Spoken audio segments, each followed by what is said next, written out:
सत्य वचन, अमर वचन, जीवित वचन, दिव्य वचन, सत्य वचन, अमर वचन, जीवित वचन।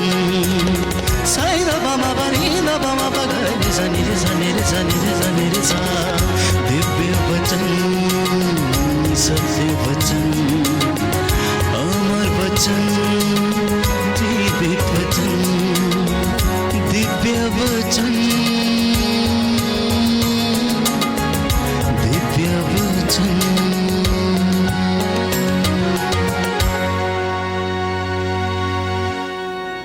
भला चरवाहा मैं हूं। एजेकियल नबी ने अध्याय 34 में भविष्यवाणी की थी भले चरवाहे के विषय में, और वो भविष्यवाणी यीशु मसीह में पूरी हुई। इससे पहले कि हम नई व्यवस्था से वचन पढ़ें, हम पुरानी व्यवस्था से एजेकियल के ग्रंथ अध्याय 34 पद संख्या 11 और उससे आगे हम इस वचन को पढ़ेंगे। लिखा है, क्योंकि प्रभु ईश्वर ये कहता है, मैं स्वयं अपनी भेड़ों की सुधि लूंगा और उनकी देखभाल करूंगा। भेड़ों के भटक जाने पर जिस तरह गडरिया उनका पता लगाने जाता है, उसी तरह मैं अपनी भेड़ें खोजने जाऊंगा। कोहरे और अंधेरे में जहां कहीं वे तितर बितर हो गई हैं, मैं उन्हें वहां से छुड़ा लाऊंगा। मैं उन्हें राष्ट्रों में से निकालकर और विदेशों से एकत्र कर उनके अपने देश लौटा लाऊंगा। मैं उन्हें इज़राइल के पहाड़ों पर, घाटियों में और देश भर के बसे हुए स्थानों पर चराऊंगा। मैं उन्हें अच्छे चरागाहों में ले चलूंगा। वे इज़राइल के पर्वतों पर चरेंगी, वहां वे अच्छे चरागाहों में विश्राम करेंगी और इज़राइल के पर्वतों की हरी भरी भूमि में चरेंगी। प्रभु कहता है, मैं स्वयं अपनी भेड़ों का चरवाहा होऊंगा और उन्हें विश्राम करने की जगह दिखाऊंगा। जो भेड़ें खो गई हैं, मैं उन्हें खोज निकालूंगा। जो भटक गई हैं, मैं उन्हें लौटा लाऊंगा। जो घायल हो गई हैं, उनके घावों पर पट्टी बांधूंगा। जो बीमार हैं, उन्हें चंगा करूंगा। जो मोटी और भली चंगी हैं, उनकी देखरेख करूंगा। मैं उनका सच्चा चरवाहा होऊंगा।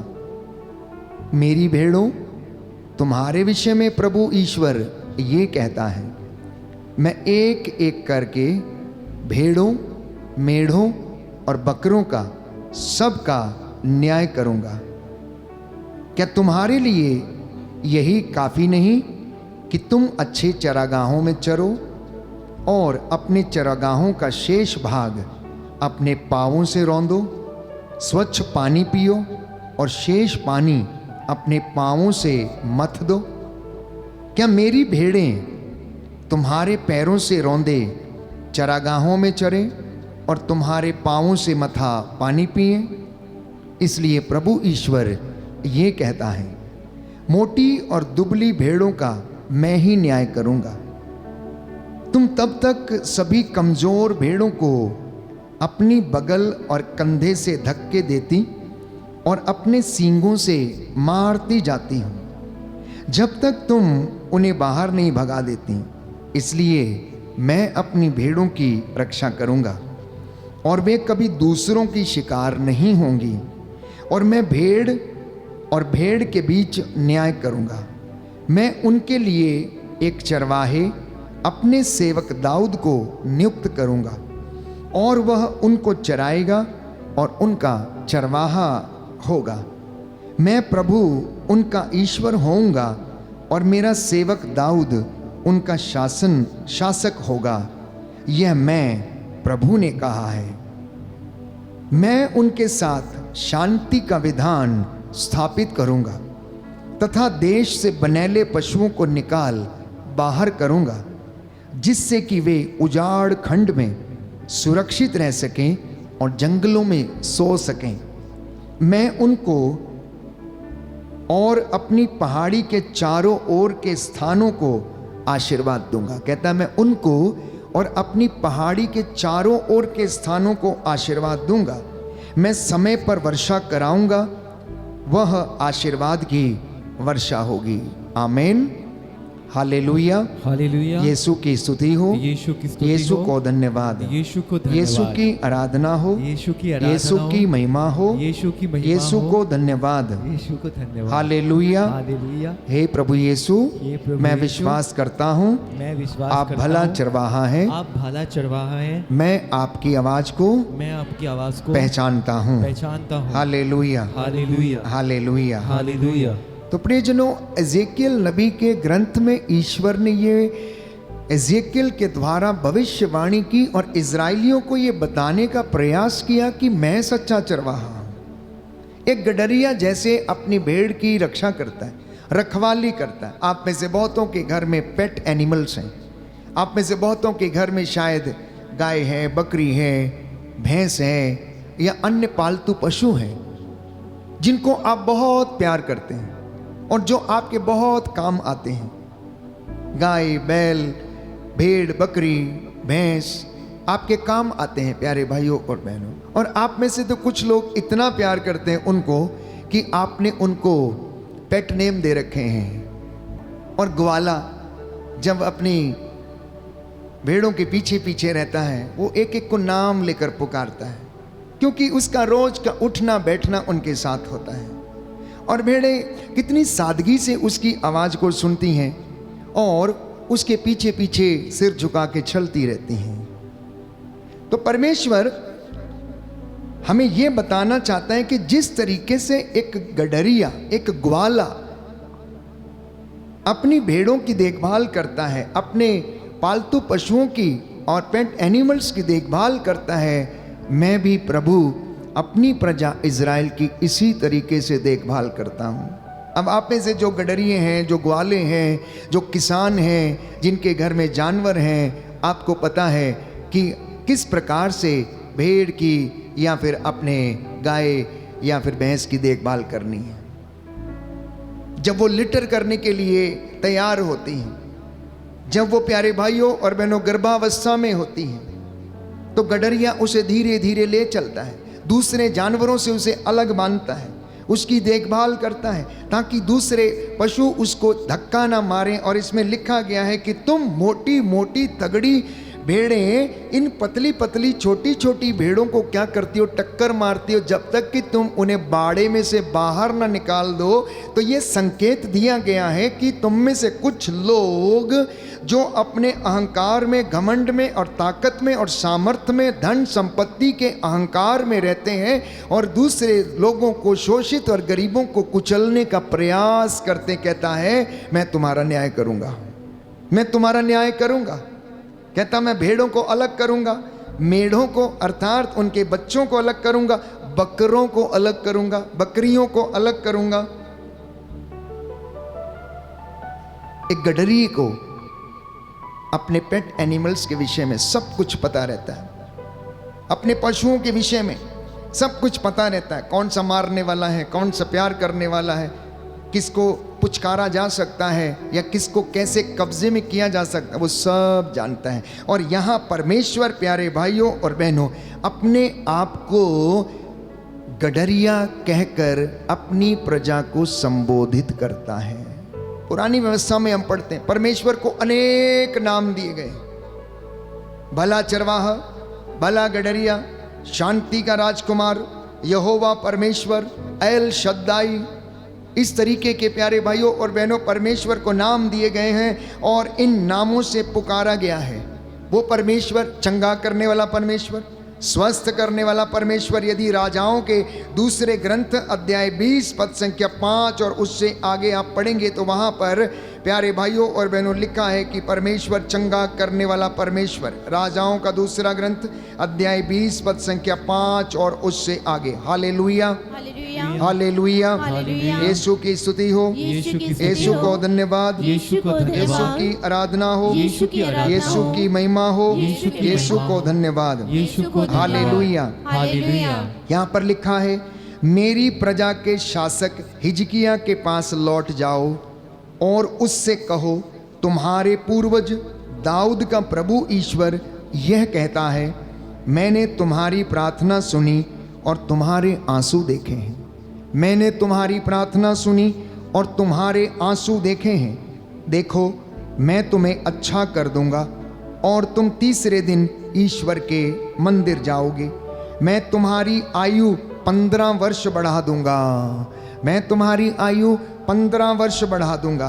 मैं अस्सूर के राजा से तुम्हारी और इस नगर की रक्षा करूंगा।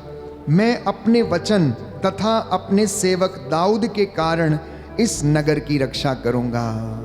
कहता है, मैं अपने सेवक दाऊद के कारण, अपने सेवक के कारण इस नगर की रक्षा करूंगा। आपकी रक्षा करेगा। Hallelujah, hallelujah. यीशु की स्तुति हो, यीशु की स्तुति यीशु हो, को धन्यवाद। यीशु को धन्यवाद। हालेलुया। हालेलुया। तो दूसरा रेफरेंस हमें मिलता है यशायाह नबी के ग्रंथ अध्याय 30 में हम पढ़ते हैं। प्यारे भाइयों और बहनों, प्रभु का वचन हमें बताता है पद संख्या 26 और उससे आगे। यशायाह नबी का ग्रंथ अध्याय 30 पद संख्या 26 और उससे आगे इस वचन को हम पढ़ेंगे। इस प्रभु इस वचन के द्वारा हमसे बातें करना चाहता है। अध्याय 30 पद संख्या 26 और उससे आगे लिखा है, जिस दिन प्रभु अपनी प्रजा के टूटे हुए अंगों पर पट्टी बांधेगा और उसकी चोटों के घावों को चंगा करेगा, उस दिन चंद्रमा का प्रकाश सूर्य की तरह होगा और सूर्य का प्रकाश 7 दिनों के सम्मिलित प्रकाश के सदृश 7 गुना प्रचंड हो उठेगा। ये प्रभु वादा करता है कि जिस दिन वो मिस्र में रहने वाली अपनी प्रजा के घावों पर पट्टी बांधेगा, उस दिन ईश्वर का सामर्थ्य, प्यारे भाइयों और बहनों, चमकते हुए सूरज के जो 7 गुना प्रकाश से भी ज्यादा प्रचंड होगा। ये उसका साइन होगा, बाइबल कहती है। मैं और यशायाह नबी इस बात की भविष्यवाणी करता है। इतना ही नहीं प्यारे भाइयों और बहनों, परमेश्वर को पुरानी व्यवस्था में और भी नाम दिया गया। जब उसने इब्राहिम के लिए प्रबंध किया, इब्राहिम से जब उसने कहा अपने बेटे इसहाक को ले जाओ और मेरे लिए बलि चढ़ाओ, क्योंकि परमेश्वर इब्राहिम की परीक्षा ले रहा था। बुढ़ापे में उसे एक संतान दिया, एक बेटा दिया, उसका नाम उसने इसहाक रखा। अब वो जानना चाहता था कि इब्राहिम सचमुच ईश्वर से प्रेम करता है या नहीं, या फिर अपने बेटे से प्रेम करता है। और जब परमेश्वर ने इब्राहिम से कहा कि अपने बेटे को लो और जिस जगह पर मैं तुम्हें दिखाऊं, जो पहाड़ी में तुम्हें दिखाऊं, तुम वहां उसको ले चलो, और वो उसको लेकर मोरिया पर्वत की ओर चल पड़ा। इब्राहिम ने कोई सवाल नहीं किया, प्रभु ऐसा क्यों, प्रभु ऐसा क्यों? बुढ़ापे में एक बच्चा दिया है, संतान के लिए मैं तरस गया था, लेकिन आपने मुझे संतान का वरदान नहीं दिया। आप में से बहुत से लोग जिनको परमेश्वर ने लंबे समय के बाद संतान का वरदान दिया या कोई आशीर्वाद दिया है, अब वो उनके हाथ से निकल रहा या बीमार पड़ा हुआ, तो सैकड़ों सवाल आपकी जुबान पे आते हैं। आखिर क्यों मेरे साथ ही ऐसा क्यों? इतने देर के बाद एक मिला, प्रभु ने वो भी ले लिया, आखिर मेरी जिंदगी में ऐसा क्यों? लेकिन इब्राहिम ने एक भी सवाल नहीं किया, उसने नहीं पूछा आप क्यों ऐसा कह रहे हैं, अभी तो मिला है, इसे वापस चाहते हैं, बलि चढ़ाने के लिए कह रहे हैं। और वो प्यारे भाइयों और बहनों, बच्चे को लेकर मोरिया पर्वत के ऊपर चला गया जहां वो बलि चढ़ा सके। बच्चा रास्ते में पूछता है, पिताजी सब कुछ तो है, लेकिन बलि का मेमना कहाँ है, बलि का मेमना कहाँ है?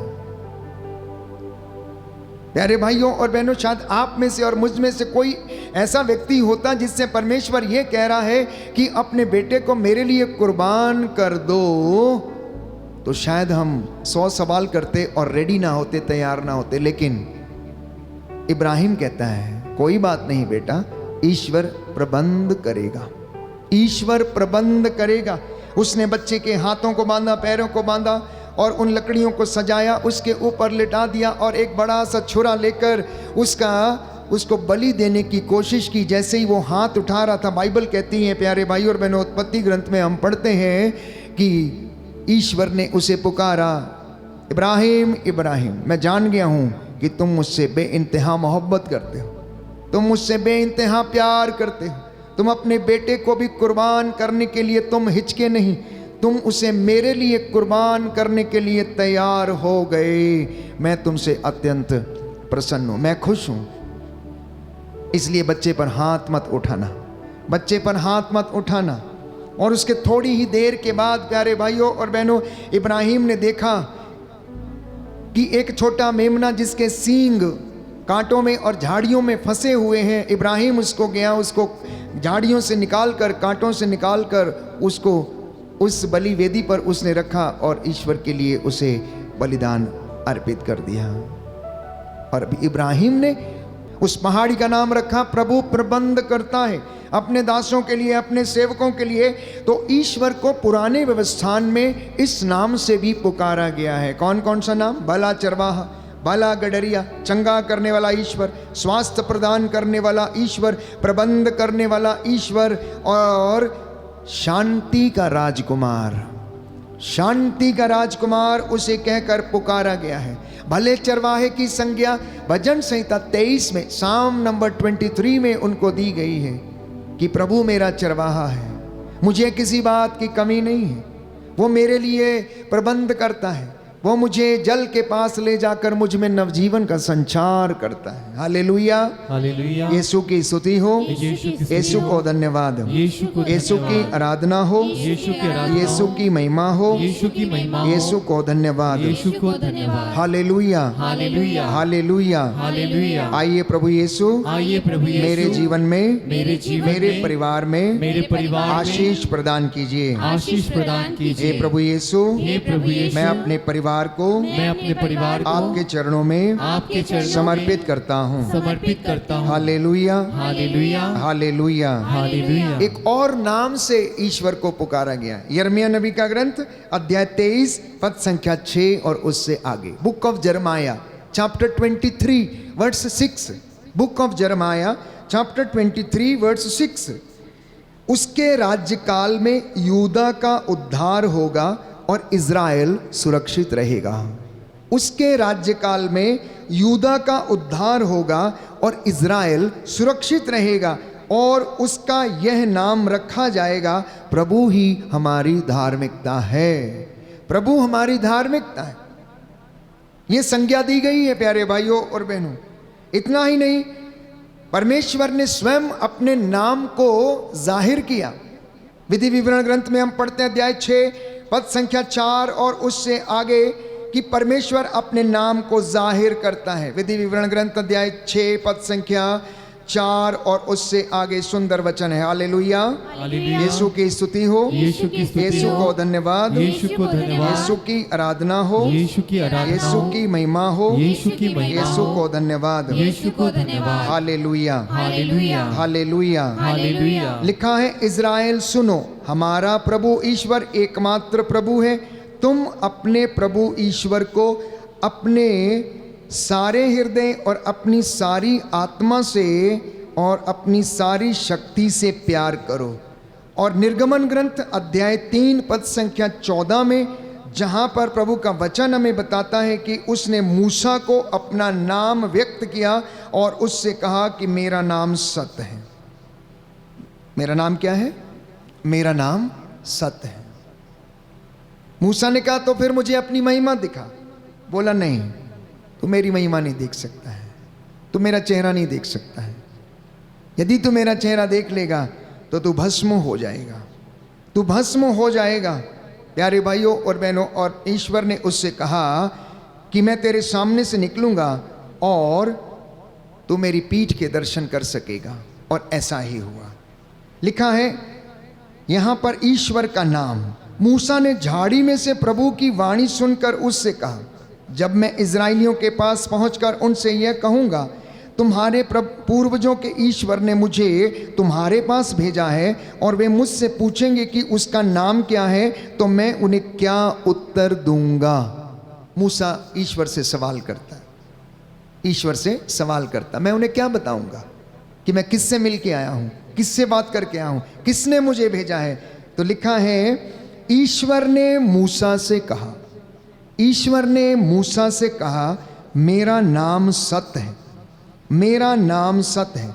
उसने फिर कहा, तुम इज़राइलियों को यह उत्तर दोगे, जिसका नाम सत है उसी ने मुझे भेजा है, जिसका नाम सत है उसी ने मुझे भेजा है। तो प्रियजनों, आज का ये वचन आपको संदेश के रूप में और शिक्षा के रूप में सुनाया जा रहा है कि जिस परमेश्वर की हम आराधना करते हैं, यहोवा परमेश्वर की, पुरानी व्यवस्था में उसको अनेक नामों से पुकारा गया है, लेकिन उसका वास्तविक नाम, असली अर्थ जो स्वयं उसने कहा वो है, मेरा नाम सत्य है। और मूसा से उससे कहा कि जब तुम लोगों के पास जाओ तो ये कहना कि जिसका नाम सत्य है उसने मुझे भेजा है, जिसका नाम सत्य है आज उसने मुझे अपने दास को आप लोगों से ये बातचीत करने के लिए भेजा है कि यहोवा परमेश्वर, एल शद्दाई, सेनाओं का यहोवा, प्रबंध करने वाला ईश्वर, उद्धारक ईश्वर, शांति का राजकुमार, अपनी भेड़ों का चरवाहा, अपनी भेड़ों का गडरिया, उनकी देखभाल करने वाला परमेश्वर ये कहता है, मैं पवित्र हूँ, तो इसलिए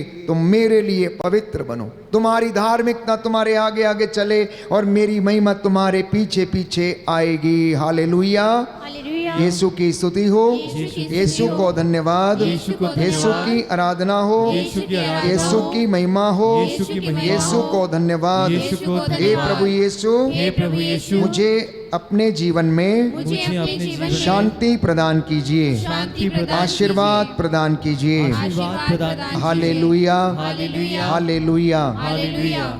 तो जब हम सुसमाचार में हम पढ़ते हैं तो सुसमाचार में प्रभु यीशु इन सारी भविष्यवाणियों को क्या करते हैं, पूरा करते हैं। और ये सारी भविष्यवाणियां यीशु मसीह में आकर पूरी होती हैं। जो पुरानी व्यवस्था में नबियों के द्वारा नबुवत की गई थी, घोषणा की गई थी, या परमेश्वर अपने नबियों के द्वारा बोला था, वो अब यीशु मसीह में पूरी होती हैं। तो बाइबल हमें बताती है प्यारे भाइयों और बहनों कि यीशु कहता है, मैं भला गडरिया हूँ, मैं भला गडरिया हूँ। कहता है जो भेड़शाला में पीछे के दरवाजे से प्रवेश करता है वो चोर है, वो चोर है, लेकिन जो सामने के दरवाजे से प्रवेश करता है वो वास्तव में सच्चा चरवाहा, सच्चा गडरिया, भला चरवाहा है। भले चरवाहे में और डुप्लीकेट चरवाहे में अंतर क्या है? भला चरवाहा अपनी भेड़ों को, प्यारे भाइयों और बहनों, जंगली जानवरों से बचाता है, और जब जंगली जानवर अटैक करता है तो वो उनसे क्या कर लेता है, लड़ने के लिए तैयार हो जाता है, रक्षा करने के लिए तैयार हो जाता है। लेकिन डुप्लीकेट चरवाहा जिसे कोई परवाह नहीं होती है, वो उनको वहीं पर छोड़कर वो भाग जाता है, वो भाग जाता है। इसलिए प्यारे भाइयों और बहनों, आज जब हम इस वचन को सुन रहे हैं तो प्रभु यीशु के इस वचन को हम आत्मसात करने की कोशिश करें। आप पिता, आप माता अपने घर के भले चरवाहे बनने का पूरा पूरा प्रयास करें। आप अपने खानदान के, अपने परिवार के भले गडरिए बनने की पूरी पूरी कोशिश करें। यदि आप अपनी कलीसिया की अगुवाई कर रहे हैं तो एक सच्चा चरवाहा बनकर उसकी अगुवाई करें, निस्वार्थ रूप से उनके साथ खड़े होने के लिए, उनके लिए प्रार्थना करने के लिए, उनको साथ लेकर चलने के लिए। और यदि आप माता पिता हैं तो आप अपने बच्चों को अच्छी शिक्षा भले चरवाहे के रूप में देने का पूरा पूरा प्रयास करें। और यदि आप टीचर हैं, विद्यालय में पढ़ाते हैं, या आप प्रोफेसर हैं, या किसी ऐसे बड़े बच्चों को आप शिक्षा देने का काम करते हैं, शिक्षा देने का भार आपने उठाया है, तो आप एक भले चरवाहे के जैसे आप उनकी देखभाल करें। और यदि आप डॉक्टर हैं, यदि आप नर्स हैं, तो भी आपकी जिम्मेदारी एक भले चरवाहे, भले गडरिये के लिए, जो अपनी भेड़ों के लिए प्रबंध करता है, अन्न का, जल का, उनके स्वास्थ्य की देखभाल करता है, उनके लिए रहने का प्रबंध करता है, ठीक वैसे ही एक नर्स, एक डॉक्टर को, एक टीचर को, और माता पिता को, और कलीसिया के अगुआ को, चाहे वो याजक हो या पास्टर हो या शासक हो या प्रशासक हो, आज प्रभु आमंत्रित करता है नाम ले लेकर कि तुम अपने कुनबे का, अपने खानदान का, अपनी कलीसिया का, अपने झुंड का चरवाहा बनो, अन्यथा जब मैं आऊंगा तो मैं तुम्हारा न्याय करूंगा। Hallelujah, hallelujah. यीशु की स्तुति हो, यीशु को धन्यवाद, यीशु की आराधना हो, यीशु की आराधना हो, यीशु की महिमा हो, यीशु की महिमा यीशु हो, को धन्यवाद। यीशु को धन्यवाद। Hallelujah, hallelujah, hallelujah. हालेलुया। और इतना ही नहीं, एक सुंदर बात प्रभु ने आज के वचन में कही, जो हमने एजेकियल नबी के ग्रंथ में से पढ़ा। कहता मैं भेड़ों को बकरियों से अलग करूंगा। कहता मेरी भेड़ें मेरी आवाज़ को पहचानती हैं। आप कैसी भेड़ हैं? क्या आप उसकी आवाज़ को पहचानती हैं? पहचानते हैं, लेकिन कभी कभी नज़रअंदाज ज़रूर करते हैं। जब वो बुलाता है तब आप मोबाइल पे लगे रहते हैं। जब वो बुलाता है आ जाओ बेटा, टाइम हो गया, भोज का प्रबंध हो गया है, आ जाओ, भोज तैयार है, बैठो, पहले हम दुआ कर लेते हैं, नहीं हम थोड़ी देर में आएंगे, आवाज़ को नज़रअंदाज करते, अनसुना करते हैं। प्यारे भाइयों और बहनों, हम में से बहुत सारे लोग इस प्रकार के एडिक्शन के शिकार हैं। तो कहता है कि कुछ ऐसे हैं जो बहुत चतुर हैं, मारने वाला जानवर सींग से दूसरे बकरी को या बैल को या भेड़ को या भैंस को मार के बाड़े से अलग करता, खुद ही वहां पर रहना चाहता है, खुद ही वहां पर अधिकार जमाना चाहता है। कहता मैं उनको भी अलग करूंगा, भेड़ों को बकरियों से अलग कर दूंगा। खासियत क्या है? खासियत क्या है? भेड़ और बकरी। आज प्रभु जानना चाहता है कि आप उसकी भेड़ हो या आप उसकी बकरी हो। भेड़ का गुण क्या है? भेड़ बोलती कैसे? भेड़ बोलती है वे वे वे। बकरी क्या करती? मैं। मतलब बकरी कहती है मैं ही हूं, बस मैं ही धर्मी हूं, मैं ही उपवास करता हूं, मैं ही प्रार्थना करता हूं, मेरे जैसा कोई नहीं, मेरे जैसा कोई हो ही नहीं सकता, बस मैं ही, मुझे ही करना है, मुझे ही खाना पकाना है, मेरा ही काम है, झाड़ू पोछा लगाना, मैं ही सब कुछ काम करती हूँ। ये तो कुछ करते ही नहीं है, ये तो बेकार हैं, ये तो पलंग तोड़ते हैं बैठ के, ये तो आ गए घर से बाहर से घर खाने के लिए। ये मैं की आदत है। भेड़ क्या कहती है? बस वो ही है, वो ही है, वो ही देने वाला है, वो ही खिलाने वाला है, वो ही पिलाने वाला है, वे उसके पीछे जाएंगे हम, उसी के पीछे चले जाएंगे हम, वो ही हमको देगा, वो ही हमारे लिए प्रबंध करेगा। अब बताइए, अब बताइए, आप भेड़ हैं या बकरी हैं? दूसरी खासियत, भेड़ हमेशा चरवाहे के पीछे जाती है, सिर झुकाकर वो उसके पीछे पीछे जाती, उसकी आज्ञा का पालन करती है, उसके नक्शे कदम पे चलती है, उसके पैरों के पद चिन्हों को फॉलो करती है और जाती रहती है। बकरी की खासियत क्या है? डंडा लेकर ग्वाला बकरी के झुंड के पीछे रहता है। चलो गिरजे, चलो गिरजे, चलो गिरजे, टाइम हो गया, टाइम हो गया, सो के उठ जाओ, साधना लगी है, आ जाओ, तैयार हो जाओ। कि आप प्रभु से बोलना आज कि आप कौन हैं, क्या आप उसकी भेड़ हैं या बकरी हैं? क्या प्रभु को, आपको या घर के मुखिया को रोज आपको तैयार करना पड़ता है? चलो चलो चलो, टाइम हो गया साधना का। या आपके अंदर प्रभु के लिए प्रेम है, या आप उसकी आवाज को सुनते हैं? प्यारे भाइयों और बहनों, सुबह सुबह समय पर यदि आप अपने पालतू पशु को चारा ना दें तो 4 बजे वो क्या करने लगता? पुकारने लगता है, बोलने लगता है, और उसकी आवाज से मालिक समझ जाता है, किसान समझ जाता है कि जानवर को चारा देने का समय हो गया है। ठीक यदि आप भी भोर के समय उठकर उसे पुकारेंगे तो परमेश्वर जान जाता है कि मेरी भेड़ को क्या देने का, आशीष देने का समय हो गया। इसलिए वो प्रातः की बेला में आशीर्वाद देने के लिए तैयार रहता है, तैयार रहता है।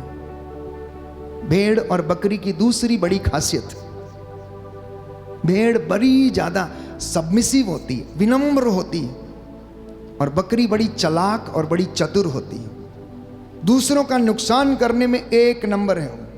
मार्ग में चलते चलते अगर किसी का कोई भी हरा पेड़ दिखा तो प्यारे भाइयों और बहनों उसके ऊपर टांग उठाकर चढ़ेगी और पूरे पत्ते उसके खा लेगी। बकरी कभी भी झुंड में नहीं चलती, लेकिन भेड़ हमेशा झुंड में चलती है। भेड़ हमेशा ग्रुप में रहती है, वो भटकना नहीं चाहती। लेकिन अगर आप गोट्स को देखेंगे, बकरियों को देखेंगे, तो प्यारे भाइयों और बहनों वो अपनी अपनी दिशा पकड़कर भटके हुए रहते हैं और इस तरीके के उनका जीवन है। ये दोनों में खासियत है। इसलिए यीशु ने कहा, प्रभु ने कहा, वचन में हम पढ़ते हैं कि जब वो न्याय का दिन आएगा तो वो क्या करेगा, मेढ़ों को बकरों से अलग करेगा, मेढ़ों को बकरों से अलग करेगा। जिस तरह से वो विधर्मियों को धर्मियों से अलग करेगा, उसी तरह से इन ऐसे लोगों को भी वो अलग करेगा। तो आज का जो मनन चिंतन का विषय है, अपने आप से पूछने का ये जो विषय है वो ये है कि क्या मैं यीशु की भेड़ हूँ? क्या मैं उसकी आवाज़ को पहचानता हूँ? क्या मैं उसके नक्शे कदम पर चलता हूँ? क्या प्रभु मेरा भला चरवाहा है? अंगीकार करना, प्रार्थना करना और ये वचन आपको और मुझे यीशु के जैसा बनने की कृपा प्रदान करें, उसकी वाणी को सुनने की कृपा प्रदान करें और हम अपने व्यवहार को बदलें, अपने स्वभाव को बदलें, अपनी बातों को बदलें प्यारे भाइयों और बहनों, और यीशु की वाणी को सुनें और उससे आशीष प्राप्त